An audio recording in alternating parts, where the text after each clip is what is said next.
So, just for fun, let's talk about cheating in fishing. That's right, fishing.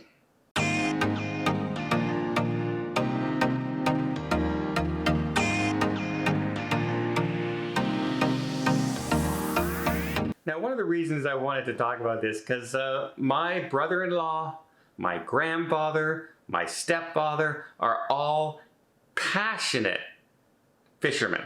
They like nothing better than heading out on a Sunday morning and fish. And they partake in tournaments, and they just love it. And I know if you're passionate about something, you feel very strongly about it, right? Whether it's a certain movie brand, you're a Star Wars or Star Trek fanatic, right? You love this. You love the ballet. You love doing that. You're a video game person. You love video games. Whatever you're passionate about, it would drive you nuts in some cases when something happens. And there was a fishing tournament recently where two gentlemen allegedly were caught cheating. Jacob Runyon and Chase Kamensky. They've been entering fishing tournaments for quite some time, and they tend to be very successful. And a lot of people were starting to question, okay, you put 10,000 guys in boats out on the water. How do these two guys keep winning? But they had an explanation for it. They would come up with excuses like, oh, you know what? Sometimes it's just a matter of a tenth of a mile an hour on your boat when you're trolling. It makes all the difference in the world while you're catching walleye and little things like that. And we just seem to come on to the right formula to catch and win. Now, you're going, well, what's the big deal? How much money could they possibly be trying to get? Well, it's estimated they almost $500,000 in winnings if you count the boats and the cash prizes and the fishing gear that in the course of 1 year, these two have won. Well, it all came to a head at a recent tournament when one of the judges was kind of noticing, saying, you know what?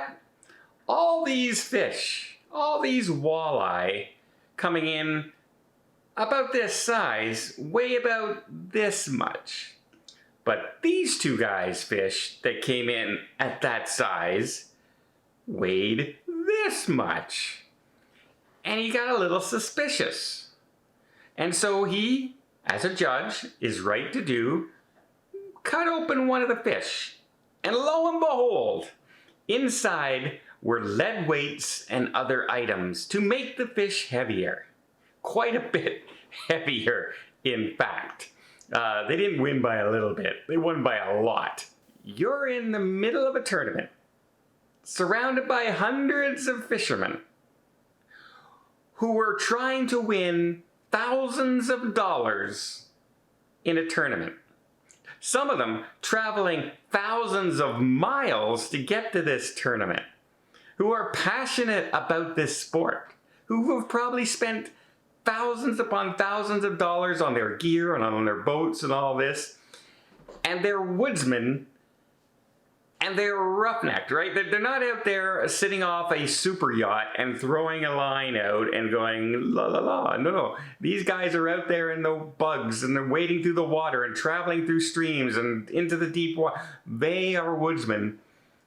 And here you are surrounded by them, and a judge turns around like this and holds out lead weights coming from your fish. Let me tell you, you are lucky to get out of there alive. I mean, come on. All this was caught on YouTube video by some people around there. I can't show the footage because it's copyright. Obviously, those people were there. They have the rights to those videos. But the gentleman didn't say a word. They just looked down at the ground. And even the judge came out and said, okay, nobody touched these guys. because he knew that there were people there ready to pound these guys into the ground and throw them in the river as a lost cause. A fish bait, if you will. Well, yeah, apparently they won all this money over the course of a year, and now they are going to court. They have been charged. They just had their first day in court a little while ago. They pleaded not guilty, because apparently there's no evidence to say that they stuffed the fish. Perhaps the fish just ate those lead balls. Only their fish in that tournament. All 5 of them.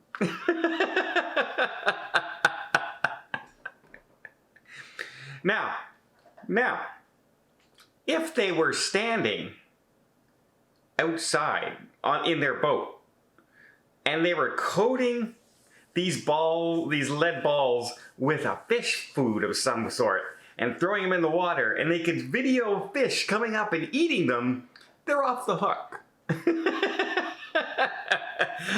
But unless they have that video, I think these guys are in a lot of trouble. And you know what? The financial trouble and the court trouble aside, I think they should really, really, really, really just thank their lucky stars that the judge had the common sense there to calm the crowd down and not let things get out of hand. Because I guarantee you that was not a place to, you know, anger a bunch of people.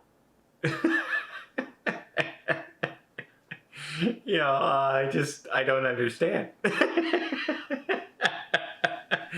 But I'm trying to also figure out, how did they get away with this for so long? For so long.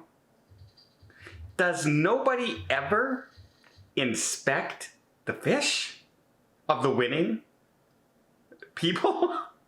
I mean, you got wait. Okay, these fish are in. We're just going to check them out here.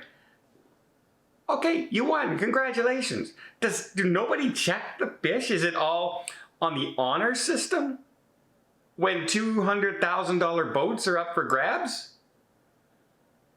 I'm surprised this hasn't happened, and you know what? Maybe it has, because apparently they don't check. I mean, come on. That's like, you know, I don't know. The World Series just ended, and an outfielder runs for a ball over the fence, and he jumps up, and everyone, oh, did he catch it? And he just runs off. He goes, yep, I caught it. Game over. The World Series, we win. And they say they don't ask to see the ball. It makes no sense. But I love the story. Because it just goes to show you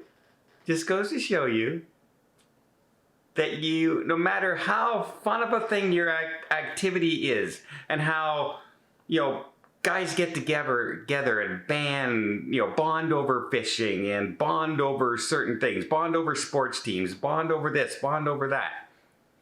Even if you are all thinking you're brothers in arms, there's one guy out there looking to stick you in the back and rob you of everything you have. He's looking for an angle, and they're looking to scam you. Welcome to the modern world, everybody. Cheating in fishing.